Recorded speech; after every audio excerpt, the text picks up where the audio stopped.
The meter, or time signature, defines the rhythmic feel and emphasis of a piece of music.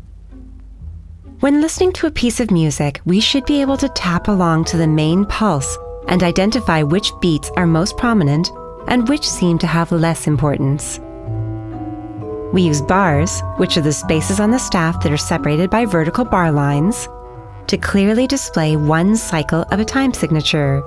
The meter also dictates the way in which the note values are grouped within each bar. The time signature is placed at the beginning of a work and consists of two numbers, which are set out similar to a fraction, except that there is no line in between them. The top number refers to the number of rhythmic values that are needed to complete a bar, and the bottom number refers to the type of rhythmic value that is required. In the case of a 2/4 time signature, the 2 tells us that each bar will contain 2 rhythmic values, while the 4 tells us that each of these beats will have the duration of a 1/4 note. So each bar in 2/4 time will contain rhythmic values that add up to 2 quarters. In 6/8 time, the 6 tells us that each bar will contain 6 rhythmic values, while the 8 tells us that each of these beats will have the duration of an 1/8 note.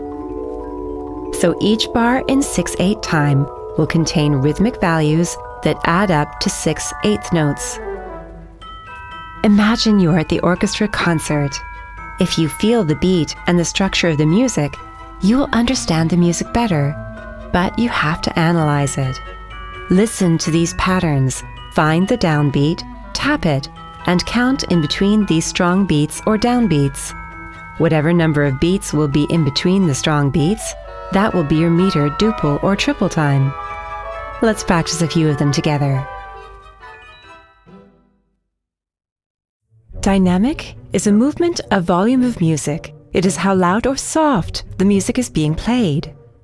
Let's listen to Grieg's notorious In the Hall of the Mountain King from his suite Peer Gynt, and see how the dynamics slowly move from pianissimo, very soft, to fortissimo, super strong, to even 3 forte at the very end. Think of waves. Piano is for soft, forte is for loud. All terminology is Italian. Mezzo-piano, half as soft, and mezzo-forte, half as loud, with mezzo literally meaning half. To decrease the sound, we use diminuendo. But this piece is not about that. For a quick change in dynamics, we use molto crescendo and molto diminuendo, which means very much louder or very much softer. For slow changes, poco a poco crescendo, gradually louder, and poco a poco diminuendo, gradually softer. Can you hear how softly the music starts and then gradually increases its volume? That is called crescendo and looks like a hairpin. Listen to the rest of this wonderful piece yourself. Doesn't it remind you of a snowball going down the hill and becoming larger and larger and larger? Woohoo!